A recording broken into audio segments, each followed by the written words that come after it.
إن الحمد لله نحمده ونستعينه ونستغفره ونعوذ بالله من شرور أنفسنا ومن سيئات أعمالنا من يهده الله فلا مضل له ومن يضلل فلا هادي له وأشهد أن لا إله إلا الله وحده لا شريك له وأشهد أن محمدا عبده ورسوله أما بعد فإن خير الحديث كتاب الله وخير الهدي هدي محمد صلى الله عليه وسلم وشر الأمور محدثاتها وكل محدثة بدعة وكل بدعة ضلالة وكل ضلالة في النار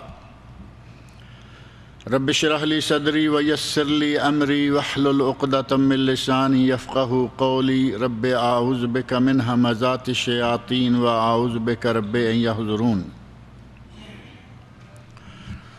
اعوذ باللہ السمیع العلیم من الشیطان الرجیم ومن کل شیء خلقنا زوجین لعلکم تذکرون ففروا الی اللہ انی لکم منہ نذیر مبین ولا تجعلوا مع اللہ الہا آخر انی لکم منہ نذیر مبین كذلك ما أتى الذين من قبلهم من رسول إلا قالوا ساحر أو مجنون أتواصوا به بل هم قوم طاغون فتول عنهم فما أنت بملوم وذكر فإن الذكر تنفع المؤمنين وما خلقت الجن والإنس إلا ليعبدون ما أريد منهم من رزق وما أريد أن يطعمون إن الله هو الرزاق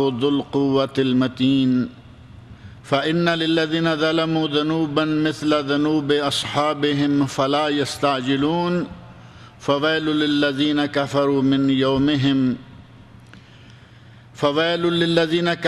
يومهم الذي يوعدون۔ یہ سورۃ الذاریات کی آخری چند آیات ہیں، آیت نمبر 49 سے لے کر 60 تک، جہاں جا کے یہ سورت مکمل ہو جاتی ہے۔ یہاں اللہ رب العزت نے ہمیں آخرت کا تصور بڑے ہی عمدہ انداز سے دیا ہے، اور وہ یوں کہ ایک حقیقت جسے ہم اپنی آنکھوں سے دیکھتے ہیں وہ یہ ہے کہ دنیا میں اکثر چیزیں، بلکہ اگر یہ کہا جائے کہ اللہ کے سوا ہر چیز جوڑا جوڑا ہے، تو یہ بات سمجھنا ہمارے لیے کوئی مشکل نہیں ہے۔ ہر چیز جوڑا، انسانوں میں جوڑا، غیر انسانوں میں جوڑا،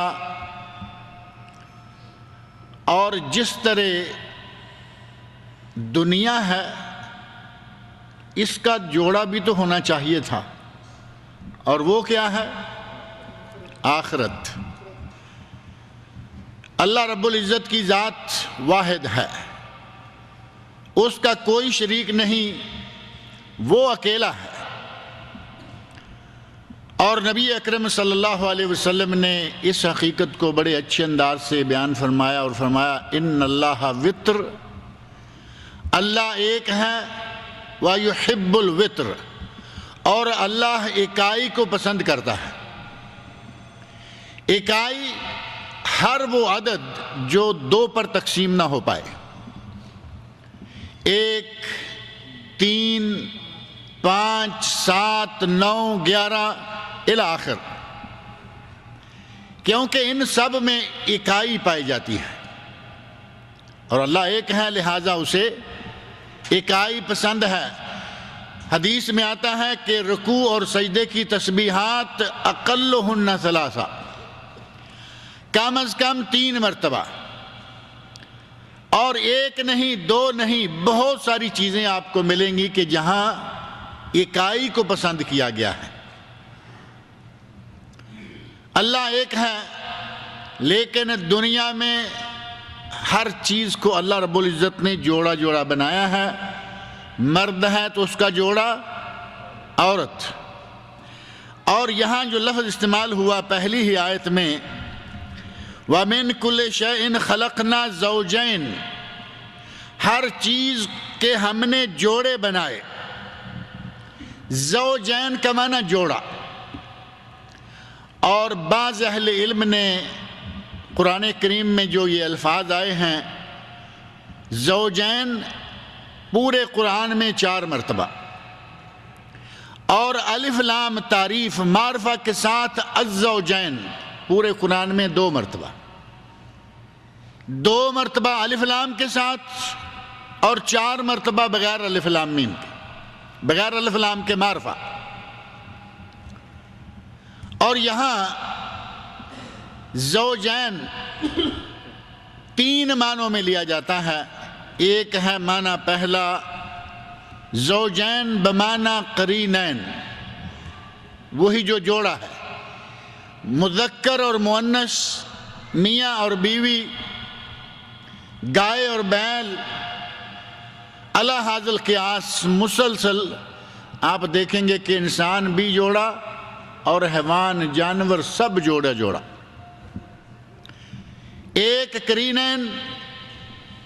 اور دوسرا معنی لیا جاتا ہے زوجین کا ضدین، ایک کے مخالف دوسرا. دن ہے تو اس کا مخالف رات، روشنی کا مخالف اندھیرا، اسی طرح خیر کا مخالف شر، جوڑا جوڑا. اور زوجین کا تیسرا معنی جو ہے وہ لیا جاتا ہے شبیہین یا مثلین، ایک جیسی جوڑی، سیم سیم. اور وہ کون سی ہے؟ عینین، 2 آنکھیں، یدین، 2 ہاتھ، قدمین رجلین، 2 رئتین، 2 پھیپھڑے. ان تینوں معنوں میں سے اللہ رب العزت نے یہاں ارشاد فرمایا کہ ہم نے ہر چیز کو جوڑا جوڑا بنایا. مخلوقات ساری جوڑا جوڑا، حتیٰ کہ آپ دیکھیں کہ نباتات کے مقابلے میں بھی جمادات ہیں. نباتات، جمادات.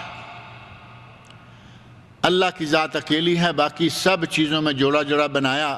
اللہ نے فرمایا کہ جب تم دیکھتے ہو کہ ہر چیز کو میں نے جوڑا جوڑا بنایا تو یہ تم نے کیسے سوچ لیا کہ دنیا کا جوڑا دوسرا نہیں ہوگا؟ دنیا بنائی ہے تو اس کے ساتھ دوسری جوڑا بنانے کے لیے دوسری چیز ہے، اور وہ کیا ہے؟ آخرت. آخرت مرنے کے بعد اٹھایا جائے گا، حساب و کتاب لیا جائے گا، پوچھا جائے گا کہ کیا کر کے آئے ہو، کیا نیکیاں کما کے لائے ہو اور کیا برائیوں کا انبار اٹھا کے لائے ہو، کیا کر کے آئے ہو، پوچھا جائے گا. اگر یہ نہ ہوتا، اگر آخرت والی بات نہ ہوتی، سوال جواب والی بات نہ ہوتی، تو انسان کو جن کو اللہ نے مکلف بنایا، انسان اور جن کو اللہ نے اختیار دیا، اگر یہ آخرت میں محاسبے والی بات نہ ہوتی تو پھر اختیار اور بے اختیاری کا کوئی معنی نہیں تھا. جانور بے اختیار ہے، اس کے پاس خیر و شر میں اختیار کا کوئی حصہ نہیں، اسے کوئی نصیب نہیں ملا. انسان کو اللہ نے فرمایا، حکم دیا، اجازت دی، مختار بنایا، نیکی کر لو جنت میں جاؤ، برائی کرو جہنم پاؤ، خیر کرو شر کرو تمہیں اختیار ہے. اب جب اتنا بڑا ایک عہدہ اللہ نے دیا کہ تمہیں خیر و شر میں اختیار ہے، نیکی و بدی میں اختیار ہے، تم اچھا کرو برا کرو اختیار ہے، اور جانور کو کوئی اختیار نہیں دیا، جانور بھی مار کے ختم ہو جائے، انسان بھی مار کے ختم ہی ہو جانا ہوتا تو پھر انسان اور جانور میں فرق تو نہ رہتا. اللہ رب العزت فرمایا کوئی چیز ایسی نہیں جو جوڑی نہ ہو، اور تمہیں دنیا میں اختیار دیا گیا ہے، اس کا محاسبہ کرنے کے لیے آخرت ہے اور وہ یقیناً آئے گی. اسی جوڑی کے تصور کو قرآن کریم میں اللہ رب العزت نے بعض دیگر مقامات پر بھی ذکر فرمایا ہے، جیسا کہ سورۃ الزخرف آیت نمبر 12، والذی خلق الازواج کلھا، اللہ وہ ذات ہے جس نے تمام جوڑیوں کی تخلیق فرمائی۔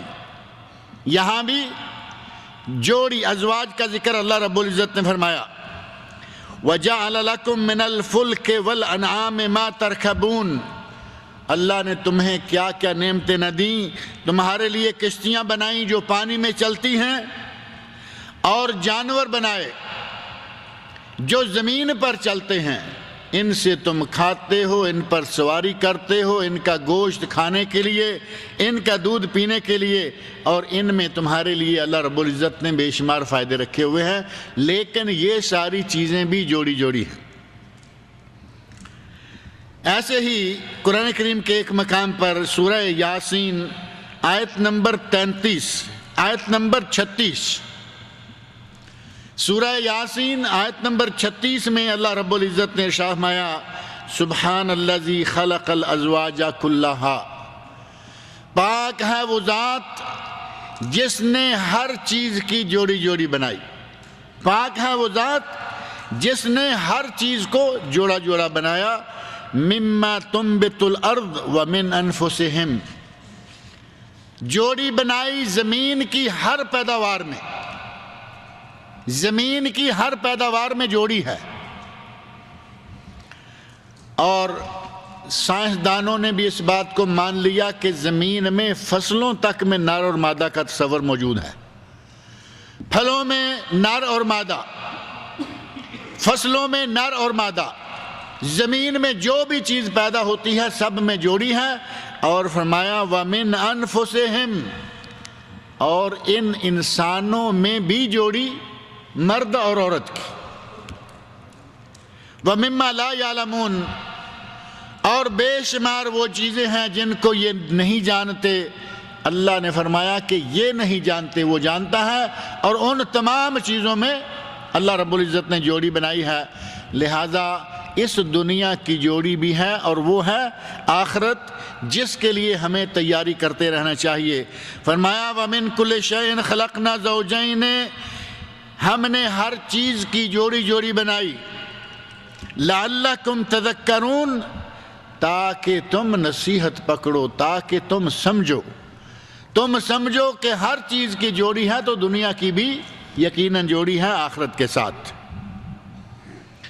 فَفِرُّوا إِلَى اللَّهِ، آخرت کی طرف اشارہ کرنے کے ساتھ ہی فرمایا کہ اب اللہ کی طرف بھاگو،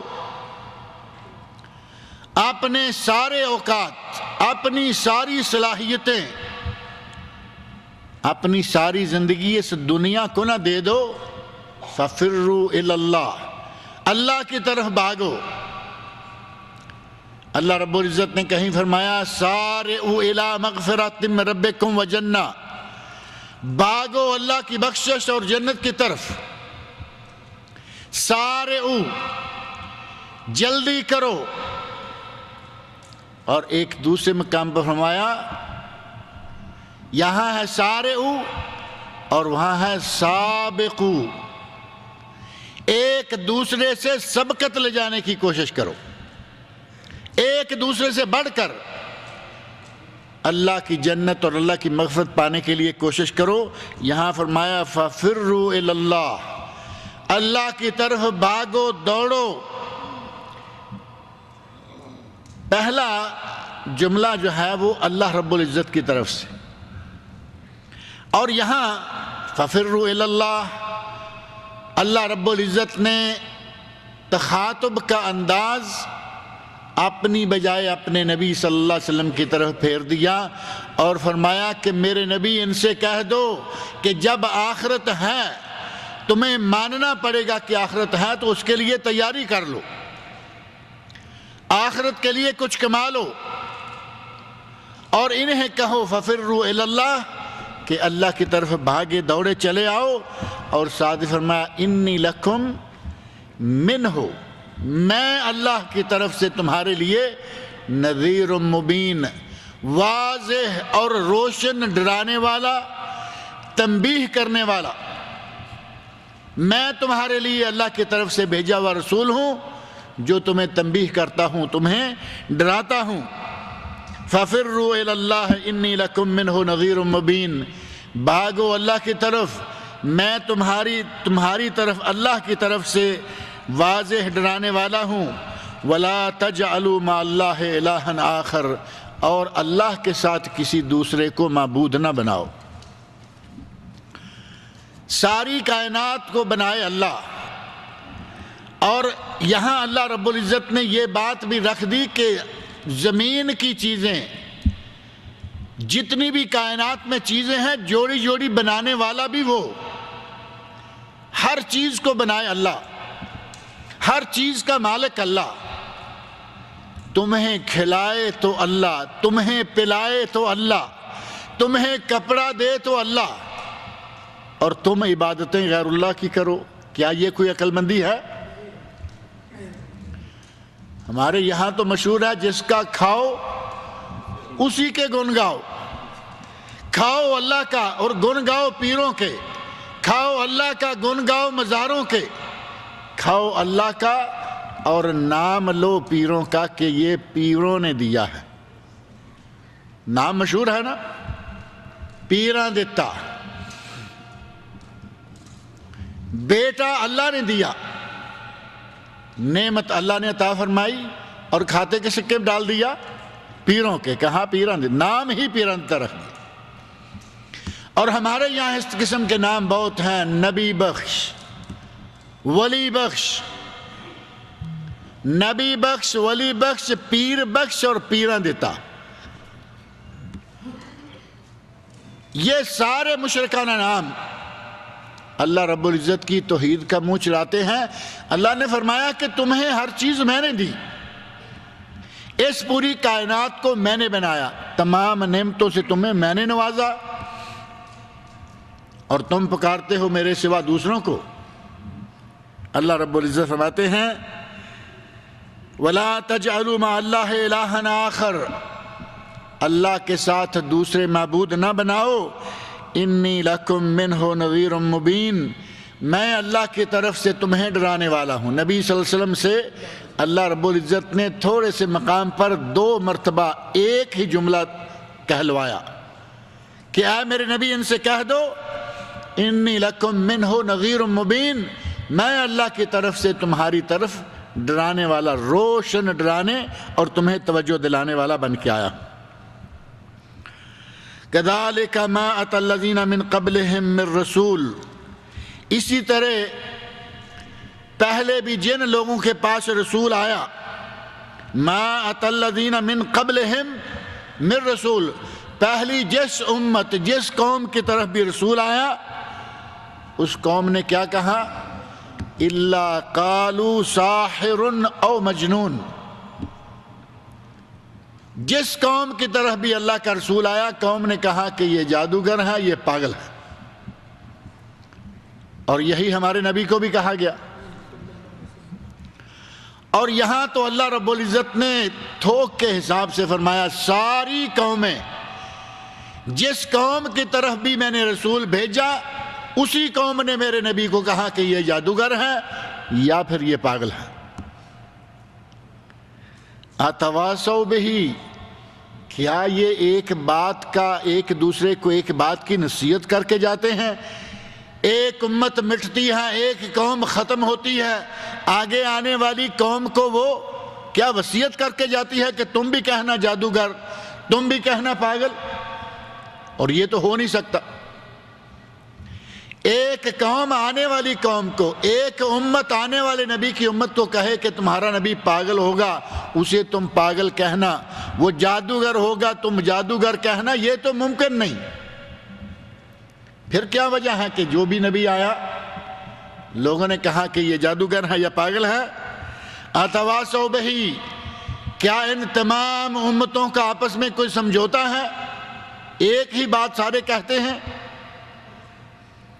اللہ نے فرمایا ان کا کوئی سمجھوتا نہیں، یہ ایک دوسرے کو نصیحت کر کے تاکید کر کے نہیں جاتے، بل ہم قوم طاغون، بلکہ یہ ہر قوم ہی سرکش ہے اور باغی ہے، اور جو بھی باغی ہوگا، جو بھی سرکش ہوگا، وہ اپنے نبی کو یہی نام دے گا۔ نبی کہے گا اللہ ایک، انہوں نے 10 بت بنا رکھے۔ نبی کہے گا کہ تمہیں دینے والا ایک، اور ان کے پاس لائنیں لگی ہوئی پورے ملک میں۔ نبی کہے گا رازق ایک، نبی کہے گا اولاد دینے والا ایک۔ یہ کہیں گے کہ یہ کوئی جادوگر ہے یا پاگل ہے، یہ کیا ہے، ہماری بات ہی نہیں سمجھتا، ہم کچھ کر رہے ہیں اور یہ کچھ کہے چلا جا رہا ہے۔ اللہ رب العزت فرمایا کہ یہ سارے لوگ جو نبیوں کو پاگل کہتے ہیں، یہ ساری قومیں، ساری امتیں جو نبی کو جادوگر کہتی ہیں، یہ سرکش لوگ ہیں، اللہ کی اطاعت سے باغی لوگ ہیں۔ ان لوگوں کا یہ مشترکہ کوڈ ورڈ اس لیے بنا کہ ان سب میں یہ مشترکہ بیماری پائی جاتی ہے۔ جس طرح پہلی قوموں میں سرکشی تھی، نبیوں کی نافرمانی تھی، اس قوم کے لوگوں میں بھی ہے، اور جس طرح پہلی قوم کے لوگوں نے اپنے نبیوں کو کہا کہ یہ پاگل ہے، یہ دیوانہ ہے، یہ ساحر ہے، یہ کاہن ہے، اسی طرح اس قوم کے لوگوں نے بھی اپنے نبی کو یہ نام دیے۔ اللہ رب العزت فرمایا اتواصوا بہ، کیا یہ قرآن کریم میں وتواصوا بالحق وتواصوا بالصبر، ایک دوسرے کو تلقین، حق کی تلقین کرتے رہو، صبر کی تلقین کرتے رہو، وہی لفظ یہ ہے۔ اتواصوا، آ پہلے استفہامیہ سوال، کیا یہ ایک دوسرے کو تلقین کر کے جا رہے ہیں کہ تم بھی اپنے نبی کو یہ کہنا؟ اور آگے فرمایا بل نہیں، بلکہ یہ باغی قوم ہیں، یہ سرکش قوم ہیں، اور پہلے جتنے گزرے ہیں اپنے نبیوں کو یہ نام دینے والے، وہ بھی سارے باغی اور سرکش تھے۔ فَتَوَلَّ عَنْهُمْ،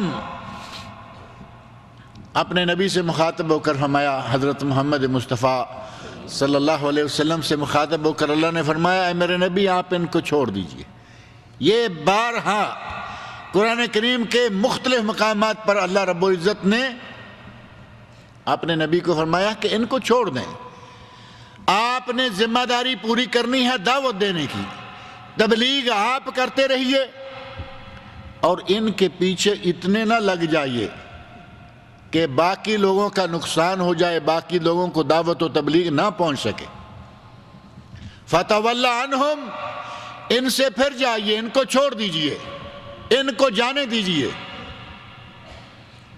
اور کئی جگہ تو اللہ نے فرمایا ہے کہ ان کو جانے دیجئے، ان کو ہم سمجھ لیں گے، آپ سے یہ نہیں سمجھتے، ان کو ہم سمجھیں گے، ان سے ہم نپٹ لیں گے، آپ ان کو چھوڑ دیجئے۔ یہاں بھی فرمایا فَتَوَلَّ عَنْهُمْ، آپ ان سے منہ پھیر لیجئے، ان کو چھوڑ دیجئے۔ فَمَا أَنْتَ بِمَلُومٍ، اور آپ چھوڑ بھی دیں گے، ان سے منہ پھیر بھی لیں گے، تب بھی آپ کوئی ملامت زدہ نہیں ہوں گے، آپ پہ کوئی ملامت نہیں، کوئی نہیں کہے گا کہ تمہیں اللہ نے نبی بنایا اور تم دعوت کیوں نہیں دیتے، تمہیں اللہ نے نبی بنایا تو تم مسلسل ان لوگوں کو اس وقت تک کیوں دعوت نہیں دیتے جب تک کہ یہ ایمان نہ لے آئے، مسلمان نہ ہو جائے۔ نبی کی ذمہ داری یہ نہیں ہے، کسی کا ایمان لانا، کسی کو ہدایت میں داخل کر دینا، یہ نبی کی ذمہ داری نہیں۔ اللہ رب العزت نے کہیں فرمایا لست علیہم بمسیطر، اے میرے نبی آپ ان کے داروغہ نہیں۔ کہیں فرمایا انک لا تہدی من احببت، اے میرے نبی جسے تو چاہے اسے ہدایت نہیں دے سکتا، ولکن اللہ یہدی من یشاء، جسے اللہ چاہے وہ ہدایت دیتا ہے۔ تیرا کام ہے دعوت دینا، تیرا کام ہے تبلیغ کرنا، واعظ کرنا، اگر یہ ہدایت پہ آ جائیں، مان جائیں، ان کی خوش نصیبی، یہ سعید اور سعادت مند، اور اگر نہ مانیں گے یہ شقی اور یہ بدبختی ان کی ہوگی، تیرا کوئی نقصان نہیں۔ اور جب تک نبی اکرم صلی اللہ علیہ وسلم نے قوم میں دیکھ نہیں لیا کہ یہ حصہ یہ ٹولہ ماننے والا نہیں، آپ نے جان ماری ان کے لیے۔ اللہ نے فرمایا اے میرے نبی کیا تو ان کے پیچھے اپنے آپ کو ہلاک کر لے گا؟ چھوڑو ان کو، ان لوگوں میں کام کرو، ان لوگوں میں محنت کرو جن لوگوں میں ایمان کو قبول کرنے کا جذبہ موجود ہے۔ نبی اکرم صلی اللہ علیہ وسلم نے تو دعوت میں تبلیغ میں اتنی محنت کی۔ حضرت عبداللہ بن مکتوم رضی اللہ عنہ اچانک مجلس میں پہنچ گئے تو نبی اکرم صلی اللہ علیہ وسلم کے چہرہ مبارک پر صرف شکن آیا، ناگواری محسوس ہوئی کہ یہ مکے کے سردار میرے پاس ہیں، یہ نہ آتے تو اچھا تھا، نابینا ہیں، کیسا سوال کر دیں گے، یہ لوگ ہیں بڑے ہیں۔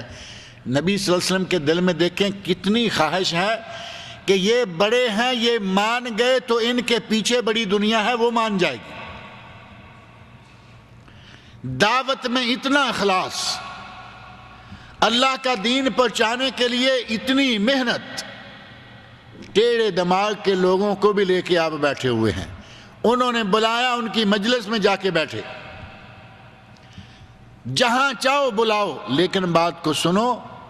اور نابینا کو دیکھ کر ذرا سی شکن آئی، اللہ رب العزت نے قرآن کریم میں پوری سورت نازل فرما دی، عبس وتولی، عبس وتولی ان جاءہ الاعمی۔ ایک نابینا کے آنے پر تم نے اپنے چہرے پر شکنیں کیوں ڈالی؟ تمہیں کیا معلوم ہے کہ اس گروہ میں کوئی مسلمان ہوگا یا نہیں؟ اور وہ تو مسلمان ہو چکا۔ ان میں کوئی ایمان لائے گا نہیں، وہ تو مومن ہے۔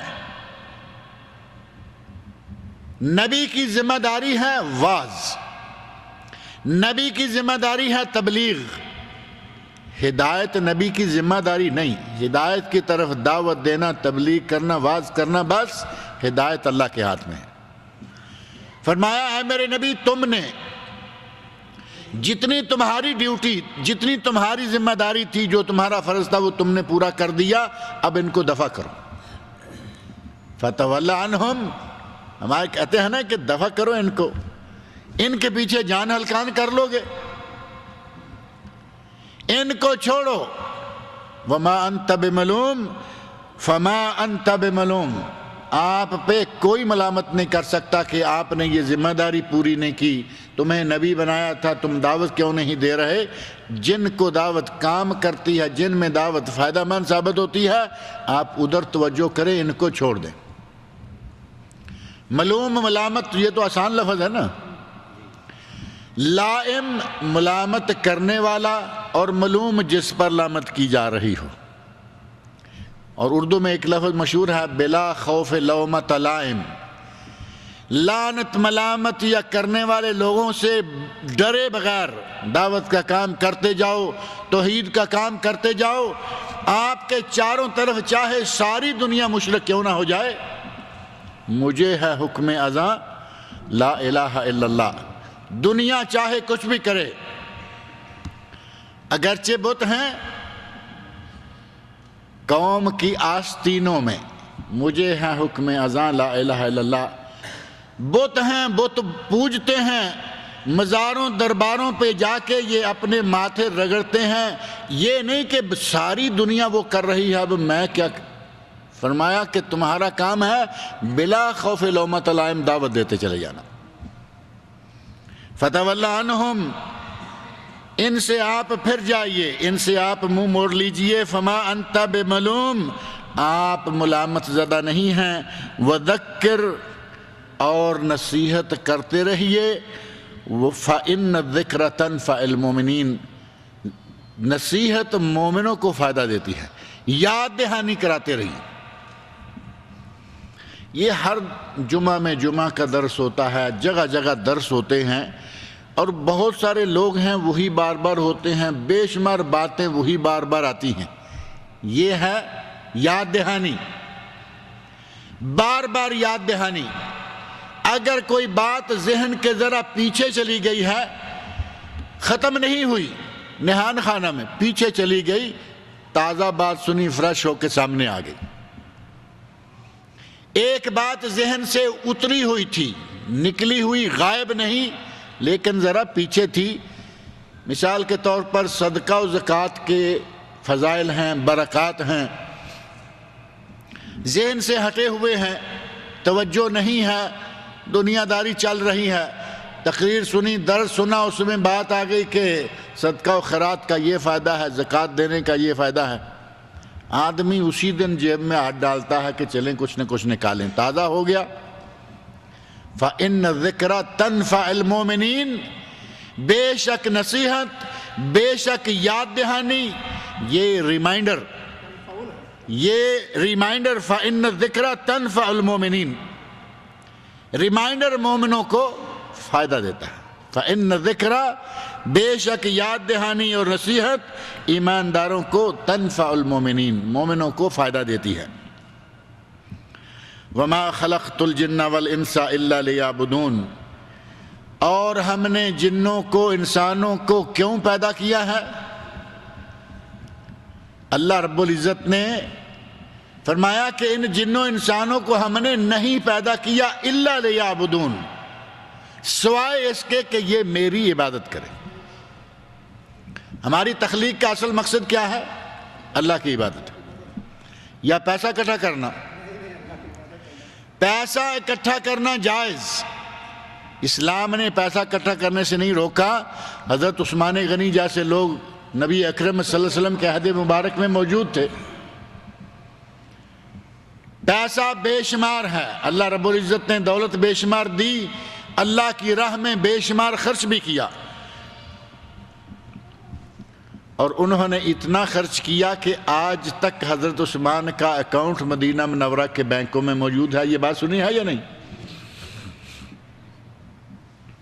شاید یہاں یا جامع عثمان میں نے تھوڑی تفصیل سے بات ذکر کی تھی، یہیں کی ہے۔ باقاعدہ حضرت عثمان غنی کا مدینہ منورہ کے بینکوں میں آج بھی اکاؤنٹ موجود ہے۔ اللہ کی راہ میں خرچ کر کے کنواں خریدا،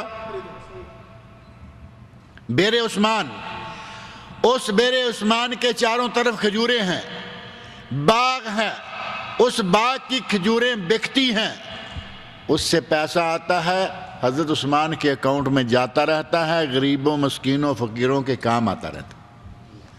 1450 سال ہو گئے ہیں اللہ کی راہ میں خرچ کیا ہوا ہے، آج بھی کام آ رہا ہے، اور یہ سلسلہ قیامت تک چلتا رہے گا۔ پتہ نہیں کتنے بلین ریال سے ایک پلازہ بننے والا ہے اسی بیر عثمان کے اخراجات پر۔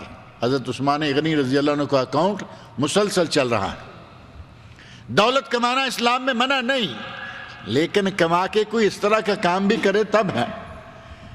اور اگر دولت کما کر اس پر سانپ بن کر بیٹھ جائے تو قارون کی مثالیں بھی موجود ہیں قرآن کریم میں،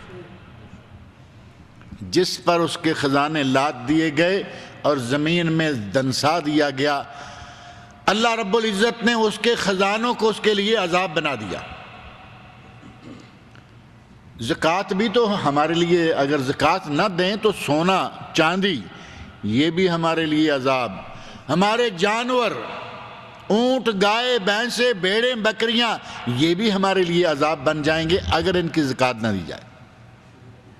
مال کمائیں جتنا، لیکن جو عبادت ہے وہ اللہ کی نہ بھولیں۔ اللہ نے ہمیں بنایا ہے اپنی عبادت کے لیے، فرمایا وَمَا خَلَقْتُ الْجِنَّ وَالْإِنسَ إِلَّا لِيَعْبُدُونَ، ہم نے تو جنوں انسانوں کو پیدا ہی اپنی عبادت کے لیے کیا ہے۔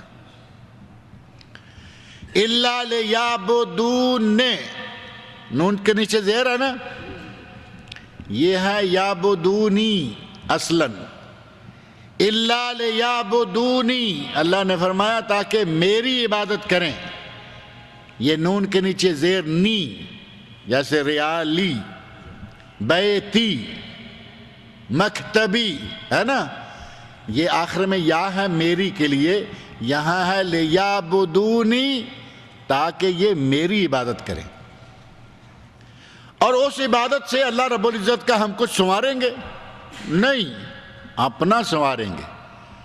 اللہ نے فرمایا کہ تم ساری دنیا مل کر ساری دنیا کا جو سب سے نیک ترین انسان ہے، سارے ایسے ہی ہو جاؤ تو میرا کچھ سنوارو گے نہیں، اور ساری دنیا کے لوگ مل کر دنیا کے بدترین انسان جیسے ہو جائیں تو میرا کچھ بگاڑیں گے نہیں۔ اللہ کا کوئی نہ بگاڑ سکتا ہے نہ سنوار سکتا ہے۔ اللہ نے فرمایا کہ یہ عبادت کرو گے تو فائدہ اس کا تمہیں ہوگا، کیونکہ سب سے پہلے یہ کہ تم نے اپنی فطرت کا تقاضا پورا کیا۔ تمہاری تخلیق، تمہاری فطرت یہ تھی کہ تم عبادت کرو گے تو تقاضا پورا ہو گیا، نہ کرو گے تو باغی شمار ہوگے۔ گویا کہ اپنے مقصد تخلیق کو بھول جاؤ گے۔ اللہ نے فرمایا کہ تمہیں میں نے، جنوں کو اور تمہیں انسانوں، میں نے اپنی عبادت کے لیے پیدا کیا ہے۔ ما ارید منہم من رزق، مجھے ان سے روزی نہیں چاہیے، مجھے ان سے روٹی نہیں چاہیے۔ اللہ رب العزت فرمایا کہ تم قربانیاں بھی کرتے ہو تو مجھے کوئی گوشت تھوڑا آتا ہے۔ لن ینال اللہ لحومها ولا دماؤها وَلَكِنْ يَنَالُهُ التَّقْوَى مِنْكُمْ۔ اللہ نے فرمایا تمہاری قربانیوں کا گوشت، تمہاری قربانیوں کا خون مجھے نہیں پہنچتا، وَلَكِنْ يَنَالُهُ التَّقْوَى مِنْكُمْ، تمہارے دلوں کا تقوی ہے جو مجھے پہنچتا ہے۔ تم سے روٹی نہیں چاہیے، تم سے ہمیں کچھ نہیں چاہیے۔ وَمَا أُرِيدُ أَن يُطْعِمُونَ، اور نہ ہی میں یہ چاہتا ہوں کہ تم مجھے کھلاؤ پلاؤ۔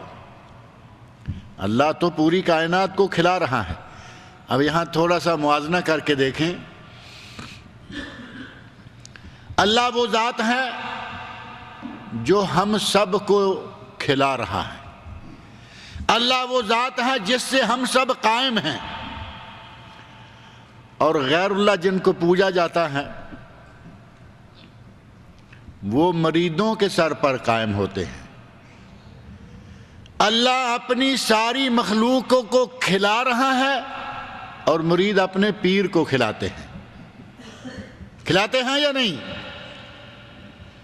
ماہانہ چندے، سالانہ چندے، روزانہ کے نذرانے جمع کر کر کے دنیا بھر سے مزاروں، سرکاروں، پیروں کو پہنچائے جاتے ہیں، وہ اپنے مریدوں کی جیب پر پلتے ہیں۔ اللہ نے فرمایا مجھے تم سے کچھ نہیں چاہیے، مجھے نہ یہ چاہیے کہ تم مجھے کھلاؤ، نہ مجھے یہ چاہیے کہ تم مجھے روزی مہیا کرو۔ نہیں، روزی تو میں دیتا ہوں تمہیں بھی اور سارے جتنے بھی کائنات میں لوگ ہیں سب کو، اور جتنی بھی جاندار چیزیں ہیں سب کو روزی میں دیتا ہوں۔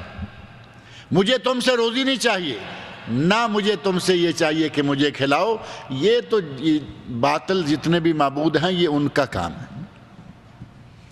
مرید بھاگ جائیں تو پیر مرنے کو آ جاتے، مرید کم ہو جائیں پیروں کی روزی کا بند ہوگی۔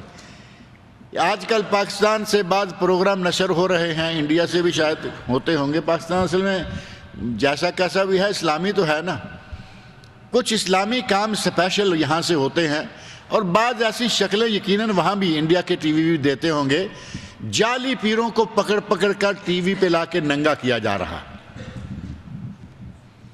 ان کے کرتوت، وہ کیا کیا کچھ کرتے ہیں۔ جادوگر، ساحر، دم جاڑ کے نام پر دنیا کو لوٹنے والے، ایک ایک آدمی 4 4 6 6 ناموں سے اشتہار دے رہا ہے اور سامنے نظر نہیں آتا، پردے کے پیچھے بیٹھ کر دم جاڑو یہ وہ کر رہے ہیں۔ ان لوگوں کو جیسے ہی پکڑا جاتا ہے سارے کاروبار ان کے بند، ان کی روٹی روزی بند، جیل والے روٹی کھلا رہے۔ اللہ رب العزت فرمایا کہ یہ باطل والے جتنے بھی ہیں انہیں ان کے مرید پالتے ہیں، اور میں اپنی ساری مخلوق کو خود پالتا ہوں۔ پالنے والا کون ہے؟ اللہ۔ رزاق کون ہے؟ اللہ۔ ذو القوت المتین اللہ۔ ان کے یہاں معاملہ بالکل الٹ ہے۔ اللہ اپنی مخلوق کو کھلاتا ہے، یہ پیر اپنے مریدوں سے کھاتے ہیں۔ ما اريد منهم من رزق، مجھے ان سے کوئی رزق نہیں چاہیے، روزی نہیں چاہیے، وما اريد ان يطعمون، اور نہ ہی میں یہ چاہتا ہوں کہ یہ مجھے کچھ کھلائیں پلائیں، ان اللہ هو الرزاق، اللہ تو خود روزی رساں ہے، اللہ تو خود ہر چیز کو روزی دینے والا، ہر چیز کو پالنے والا ہے۔ ذو القوت المتین، وہ بہت ہی قوتوں والا، بڑا مضبوط، متین، زوراور، وہ زوراور ہے خود، وہ ساری قوتوں کا مالک خود، ساری قدرتوں کا مالک خود، اسے تم سے کچھ نہیں چاہیے، تم اس کی عبادت کرو جو تمہارا اصل مقصد تخلیق ہے۔ فَإِنَّ لِلَّذِينَ ظَلَمُوا ذُنُوبًا، بے شک وہ لوگ جنہوں نے ظلم کیا ان کے لیے بھی ذنوب، ڈول، عربی میں ذنوب جو ہے ذال پر اگر زبر ہو جیسے یہاں ہے تو اس کا اصل معنی ہوتا ہے ڈول، اور اگر ذال پر پیش ہو ذنوب تو پھر ذنب کی جمع گناہ، ذنوب کا معنی گناہ اور ذنوب کا معنی ڈول۔ اللہ رب العزت نے فرمایا فَإِنَّ لِلَّذِينَ ظَلَمُوا، بے شک وہ لوگ جنہوں نے ظلم کیا، جو مشرک لوگ ہیں، ظلم کرتے ہیں، ان کے لیے کیا ہے؟ ذُنُوبًا مِثْلَ ذُنُوبِ أَصْحَابِهِمْ، ان کے لیے اتنا ہی حصہ ہے جتنا کہ ان کے ساتھیوں کے لیے۔ جو بھی شرک کرے گا اپنے حصے کی سزا پائے گا، اپنے حصے کا عذاب بھگتے گا۔ دیکھیں صرف زیر زبر سے کہاں کی بات کہاں چلی گئی، ڈول کیا اور گناہوں کا ڈھیر کیا۔ اگر زال کے ساتھ، زال پر زبر کے ساتھ جیسے یہاں ہے تو اس کا معنی ڈول یعنی حصہ، ہر کسی کو اپنا اپنا ڈول ملے گا، یعنی اپنا اپنا حصہ ملے گا۔ یہ نہیں کہ شرک میں کروں اور میرے اس شرک کا گناہ میرے باپ دادے کو جائے، ہر اپنے اپنا۔ وَأَلَّيْسَ لِلْإِنسَانِ إِلَّا مَا سَعَى، انسان کو وہی ملے گا جس کی وہ کوشش کرے گا، اچھی کوشش کی تو اچھا بدلہ اور بری کوشش کی تو برا بدلہ۔ جس طرح ان کے ساتھیوں کا حصہ ہے اسی طرح ان کا حصہ ہے، ہر کسی کو اپنے اپنے ظلم کا بدلہ ملے گا۔ اور ظالم الظلم کیا ہے؟ ایک تو ہے کسی کو مارنا، کسی پہ ہاتھ چھوڑنا، کسی کی دولت کھانا، یہ کرنا وہ بھی ظلم ہے، لیکن اصل اور خطرناک ظلم کون سا ہے؟ شرک۔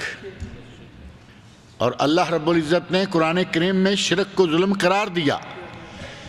سورہ لقمان آیت نمبر 13، سورہ لقمان آیت نمبر 13، اذ قال لقمان لابنہ وہو یعظہ، جب لقمان نے اپنے بیٹے سے کہا جب کہ وہ اسے نصیحت کر رہے تھے، یا بنی لا تشرک باللہ، اے میرے بیٹے اللہ کے ساتھ کسی کو شریک نہ کرنا، ان الشرک لظلم عظیم، کیونکہ شرک بہت بڑا ظلم ہے۔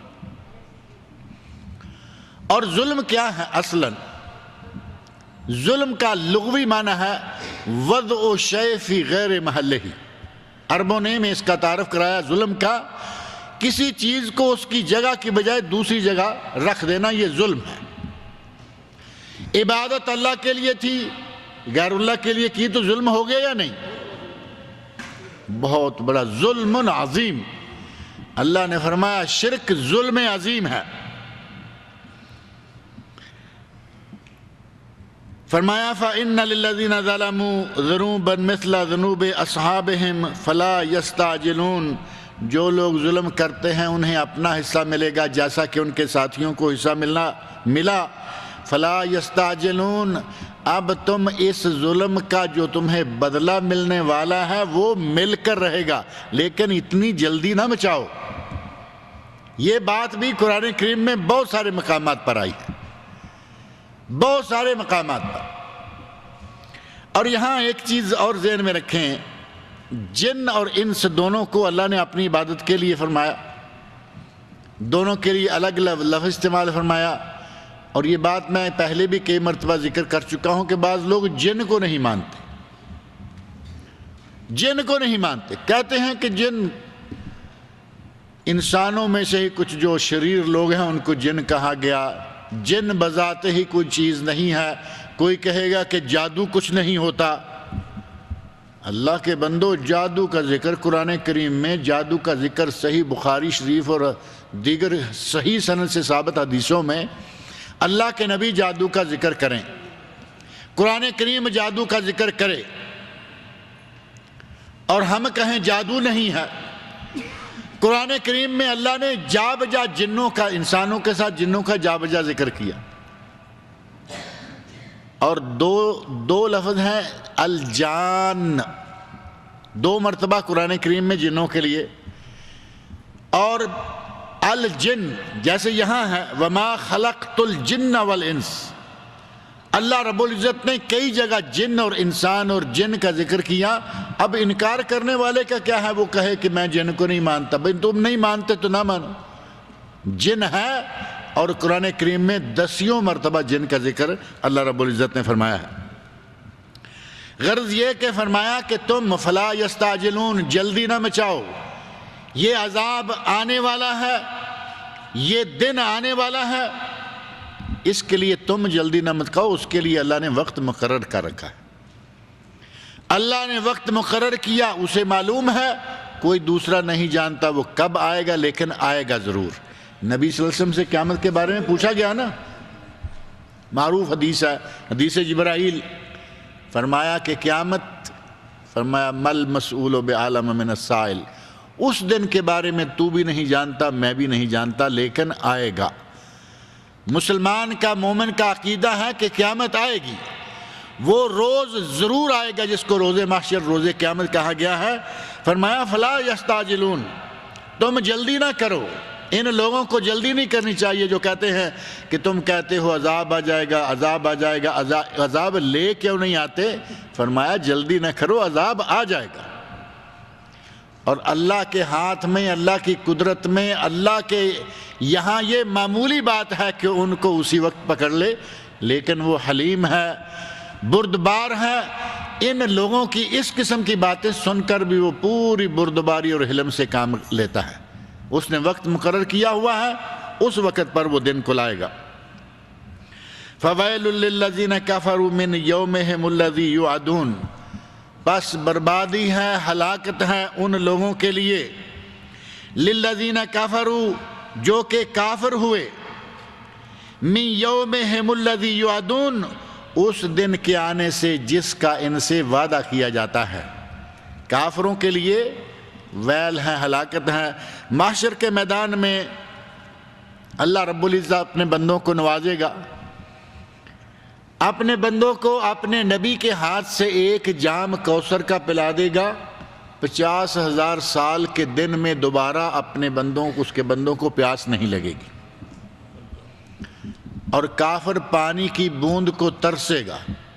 ویل شروع ہو گئی نا، محشر کے میدان میں تو بعد میں جائے گا، کافر کے لیے تو موت کے ساتھ ہی ویل شروع ہو جاتی، موت کے ساتھ۔ نبی اکرم صلی اللہ علیہ وسلم فرماتے ہیں کہ جس وقت بندے کو نہلایا جاتا ہے، اگر نہلا کر جنازہ تیار کر کے رکھا جاتا ہے تو بندے کی میت کہتی ہے کہ مجھے جلدی میری ٹھکانے پہ پہنچاؤ، اور دوسرے کو جو حالات نظر آ رہے ہیں وہ کہتا ہے کہ یہ مجھے کہاں لیے جا رہے ہیں۔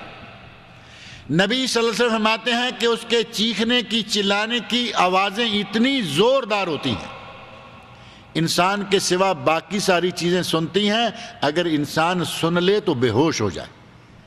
اور ایک حدیث میں آتا ہے کہ اگر اس کی آوازیں انسان سن لے تو لوگ اپنے مردوں کو قبر کی طرف لے جانا، دفن کرنا بند کر دیں۔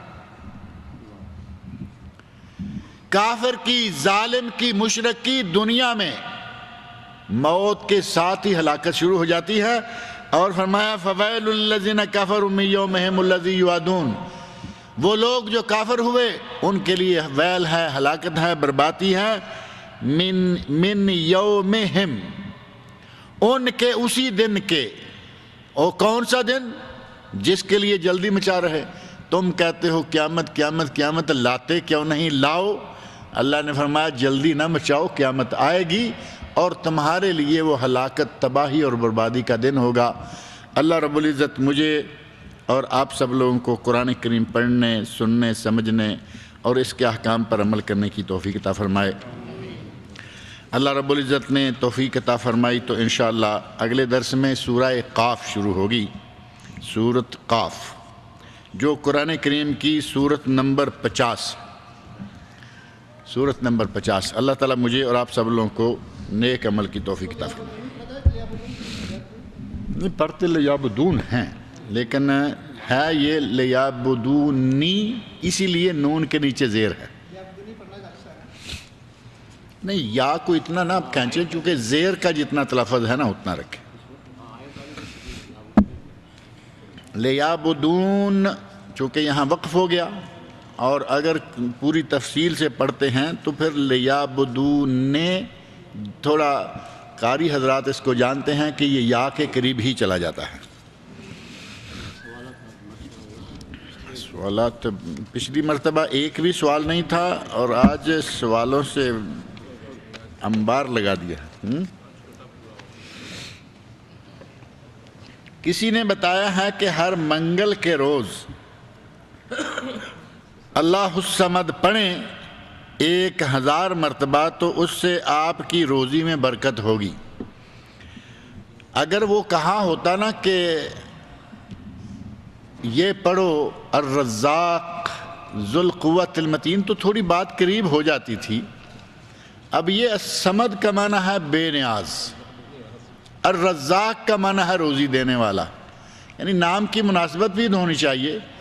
پھر کسی حدیث میں یہ نہیں آیا کہ اگر کسی نے اللہ الصمد 1000 مرتبہ پڑھا تو روزی آسان ہو جائے گی، اور منگل کا دن بھی ساتھ کر دیا ہے، دن مقرر کر دیا، عدد مقرر کر دیے، لفظ جوڑ دیے، بنا دیے۔ اللہ الصمد تو قرآن کریم میں ہے، قل هو اللہ احد اللہ الصمد، لیکن یہ نسخہ جو ہے یہ اپنا تیار کردہ ہے، مصنوع نسخہ نہیں ہے۔ اور منگل کو تو ہمارے یہاں بڑا برا سمجھا جاتا ہے، کچھ لوگ منگل کو برا سمجھتے ہیں۔ ہمارے پنجاب میں ایک مثال ہے، کہتے ہیں منگلوار نہ جاویں پہاڑ، جیتی ہوئی بازی آویں ہار، یعنی منگل کو شمال کی طرف سفر نہ کرنا، ورنہ جیتی ہوئی بازی بھی ہار کے آ جاؤ گے، وہ منگل کو نہیں نکلتے۔ یعنی اس طرح کے منگل کے لیے تصورات قائم کیے ہوئے ہیں۔ بہرحال انہوں نے وہ سارا کا سلسلہ ہی منگل کے دن رکھا ہے۔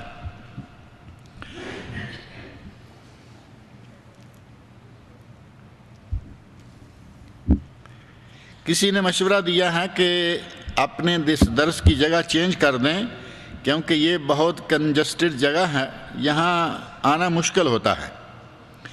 پارکنگ کی پرابلم بھی ہے، عورتوں کو آنے میں تکلیف ہوتی ہے کیونکہ مردوں کی بھیڑ بہت ہوتی ہے راستے میں۔ اب یہ تو کچھ ہمارے بس میں نہیں ہے کہ ہم جگہ بدل دیں، مسجد بدل دیں، یہ تو اصل میں سرکاری ادارے ہیں، ان کے تابع یہ سلسلہ۔ آپ کو معلوم ہے کہ یہ میری اپنی خواہش و مرضی سے تو صرف درس نہیں ہوتا، اس درس کے پیچھے پورا ایک ادارہ کام کرتا ہے، جس کو مرکز دعوی الارشاد کہہ لیں، جالیات کہہ لیں، جالیات ہدایہ کہہ لیں، ان کے تابع یہ درس ہوتا ہے۔ اور وہ آپ کو معلوم ہے کہ پہلے روڈ پر تھا، مین روڈ پر، یہ جو بڑی بلڈنگ ہے میرا بلڈنگ، اس میں تھا۔ مین روڈ پہ آنے جانے کے لیے کوئی مشکل نہیں تھی، اندر کرسیاں تھی، سارا کچھ تھا۔ سننے میں آ رہا ہے کہ ان قریب وہی جگہ جو ہے وہ دوبارہ کھل رہی ہے، بجلی وغیرہ کا انتظامات جو ہیں وہ ہو گئے ہیں، تو یہ شکایت بہرحال ختم ہو جائے گی۔ لیکن یہ کہ جگہ کنجسٹڈ ہے، یہاں آنا مشکل ہے۔ میں بھی تو آتا ہوں یا نہیں؟ باقی کو چھوڑے، میں تو آتا ہوں نا ہر ہفتے، الا ماشاءاللہ کبھی کبھار جب نہیں آ پاتا۔ میں بھی آتا ہوں، آپ بھی آ جایا کریں، جب تک میں آتا رہتا ہوں آپ بھی آتے رہیے، اور جب ہمیں کوئی دوسری جگہ اللہ دے گا بات کرنے کے لیے وہاں کریں گے۔ بس وہ ایسے ہی ہے کہ یہاں بہت سارے لوگ پیدل والے ہیں، وہاں والے کہیں گے جو ذرا دور ہو جاتا ہے، گاڑی نہیں ہے، وہ مسئلہ تو بنتا ہی رہتا ہے۔ بہرحال اللہ تعالیٰ ہمیں یہاں وہاں کہیں نہ کہیں جمع ہو کے بیٹھنے کی توفیق دیتا رہے، اور یہ سلسلہ اس کی کتاب کی تلاوت کا، ترجمے کا، تفسیر کا اللہ تعالیٰ جاری رکھوائے۔ وضو کرنے کے لیے اگر وضو کی جگہ حمام کے اندر ہے تو اس صورت میں بسم اللہ پڑھنا چاہیے یا نہیں؟ باتھ روم میں داخل ہونے سے پہلے جو بسم اللہ ہے اسی وقت آپ نے یہ بھی نیت کر لی ہے کہ ہم وضو بھی کر کے نکلیں گے، کیونکہ پتہ تو ہے نا اندر سے ہم باہر کیا کیا کچھ کر کے آئیں گے، لہٰذا اس وقت بسم اللہ اللہم انی اعوذ بک من الخبث والخبائث دعا مانگ کے جائیے، وضو کی نیت کر کے جائیے، اندر اب بسم اللہ وغیرہ دوبارہ نہ کہیے، کیونکہ وہاں باتھ روم بھی ہے، لیٹرین بھی ہے۔ سلام کر کے ایک ہاتھ سے ہاتھ ملانا درست ہے یا دونوں ہاتھ ملانا؟ حدیث کی روشنی میں اہل علم میں ایک اختلاف رائے پایا جاتا ہے کہ مصافحہ دونوں ہاتھوں سے ہو یا ایک سے، اور صحیح ترین اس سلسلہ میں رائے یہ ہے کہ مصافحہ ایک ہاتھ سے ہونا چاہیے، دائیں ہاتھ سے۔ بائیں ہاتھ کا مصافحے سے کوئی تعلق نہیں ہے، دائیں ہاتھ سے مصافحہ کریں، اور جو دونوں ہاتھوں سے مصافحہ کرنے والے ہیں خاص طور پر ان کے یہاں پر صرف مصافحہ نہیں رہتا، وہ کافی سارا رکوع کی حالت بھی اختیار کر لیتے ہیں، کیونکہ ایسے تو میرا خیال ہے مصافحہ ہوتا بھی نہیں ہے دو ہاتھ، جب دونوں ہی ہاتھ کرنے ہیں تو جھک کے، اور اگر وہ دوسرا آداب والا جو ہے حیدرآبادی فرشی اسلام جس کو کہتے ہیں وہ کریں تو پھر وہ بھی گھٹنوں کے قریب جا نکلتے ہیں، یہ جائز نہیں ہے۔ اسلام میں جھکنا صرف اللہ کے سامنے، رکوع جو ہے وہ عبادت ہے، جھکنا رکوع ہے اور وہ صرف اللہ کے لیے ہے۔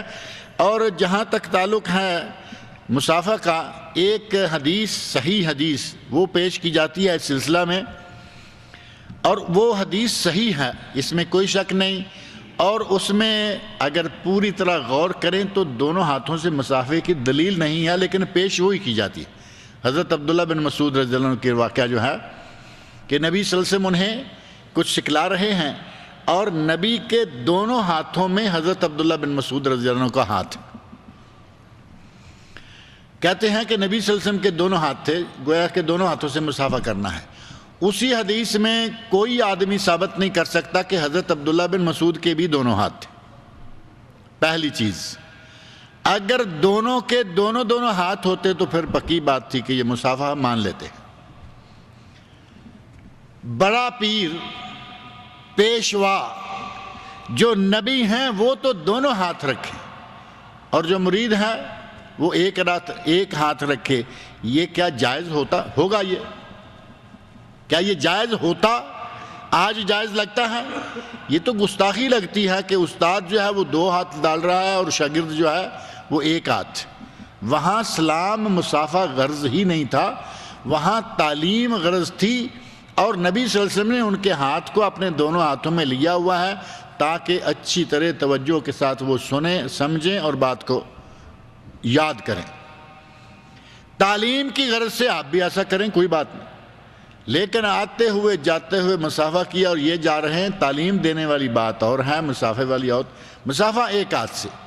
علامہ عبد الرحمن مبارک پوری رحمۃ اللہ علیہ کا ایک رسالہ ہے المقالۃ الحسنہ، اور وہ ہے دائیں ہاتھ سے، صرف دائیں اکیلے ہاتھ سے مصافحہ کرنے کے بارے میں پورا ایک رسالہ ہے 32-36 صفحے کا، جس میں انہوں نے دلائل دیے ہیں احادیث سے، اور وہ رسالہ ہمارے پاس اگر کسی کو چاہیے تو اس کی کاپی وغیرہ مہیا کی جا سکتی ہے۔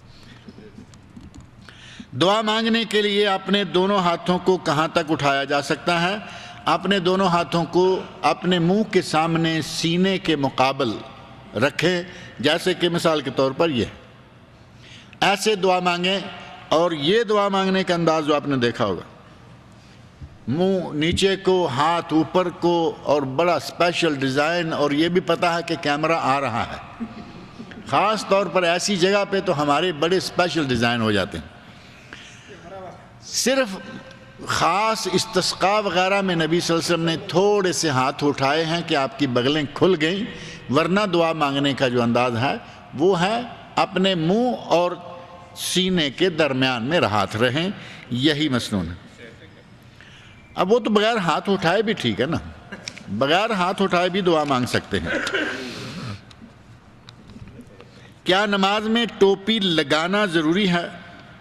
ٹوپی پہننا رکھ لیں تو اچھا ہے، اگر ٹوپی نہ لگا کر نماز پڑھنے جاؤ تو لوگ پلاسٹک کی ٹوپی سر پر رکھ دیتے ہیں یا کھجور کے پتوں کی بنی ہوئی ٹوپی رکھ دیتے ہیں۔ اب یہ بات بہت دفعہ ہم نے پہلے بھی ذکر کی ہے کہ کٹی پھٹی اور پرانی اور میلی ٹوپیاں مسجدوں میں پڑی میلی تو ہو ہی جاتی ہیں، اہتمام دھونے کا ہوتا نہیں، پٹھے کی ویسے بھی نہیں دھوتے، تو اس قسم کی مستعمل ٹوپی ادھر آپ کسی کے گلاس میں پانی پینے کو تیار نہیں، کہتے ہیں جھوٹا ہے، وہ ساری دنیا کی بار بار استعمال شدہ اس کو نماز میں خود ہی شوق سے جا کے رکھتے ہیں، اور اگر کوئی یہاں سے گیا اسے معلوم ہے کہ بغیر ٹوپی کے نماز ہو جاتی ہے، وہ کھڑا ہو جائے تو پیچھے لا کے اس کے سر پہ ٹوپی ٹھونستے ہیں، ڈالتے نہیں، پھر وہاں ٹوپی ٹھونستے ہیں، ایسے اپنا غصہ بھی نکال لیتے ہیں، ٹوپی بھی پہنا دیتے ہیں۔ یہ ٹوپی پہنانے کا کام کب تک رکھو گے؟ نماز پڑھے، ٹوپی ہے پہن کے، عمامہ ہے باندھ کر، رومال ہے لپیٹ کر، جو بھی ہے جائز ہے، اگر نہیں ہے تو کسی کو حق نہیں ہے کہ وہ پیچھے سے آ کے ٹوپیاں پہناتا پھرے۔ یہ اتنی ضروری یا اتنی اہم نہیں ہے جتنی آپ لوگوں نے بنا لی، اور اس سلسلے میں جتنی حدیثیں ہیں فضیلت کی، 70 نمازوں کا ثواب ملتا ہے، 10,000 نیکیاں ملتی ہیں، اتنا یہ ہوتا، کوئی حدیث صحیح نہیں ہے اس سلسلے میں، سب ضعیف روایتیں ہیں، بلکہ ان میں سے جعلی، من گڑت اور موضوع روایتیں موجود ہیں تو پہنیے، ٹھیک ہے، پہننا اچھی بات ہے، لیکن نہیں ہے تو اب آپ کیوں ٹوپی پہناتے ہیں؟ وہی نا، داڑھی جو بہت ضروری ہے وہی مسجد میں رکھنا شروع کر دیں، تاکہ جو مسجد میں آیا کہ پہلے داڑھی لگا لے اور پھر نماز پڑھنا شروع کرے۔ عرفات کا روزہ، عرفات تو ایک ہی ہے، تو کیا پاکستان میں دوسرے دن روزہ رکھا جا سکتا ہے یا اس دن جس دن سعودی عرب میں ہے؟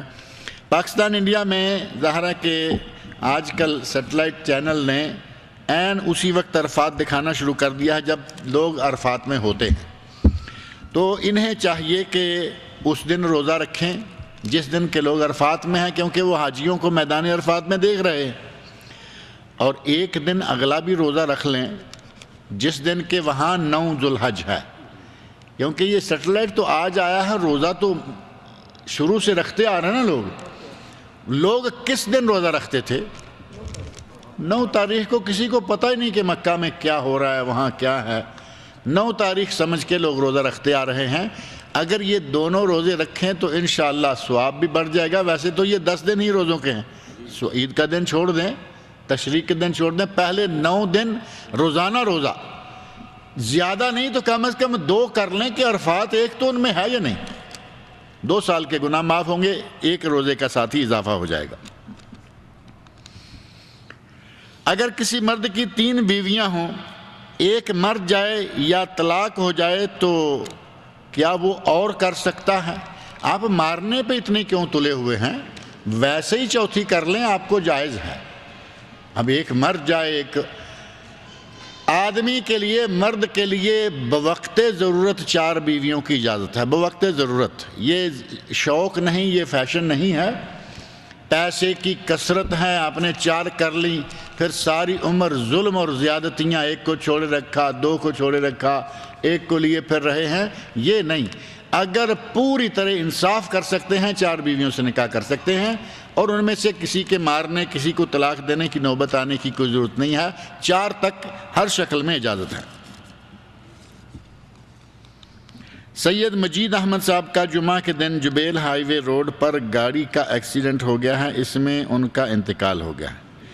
دعا فرمائیے کہ اللہ رب العزت ان کی مغفرت فرمائے، اللہ تعالیٰ ان کی بشری کوتاہیوں کو معاف کرے، اللہ تعالیٰ ان کو جنت الفردوس میں اعلیٰ مقام عطا فرمائے۔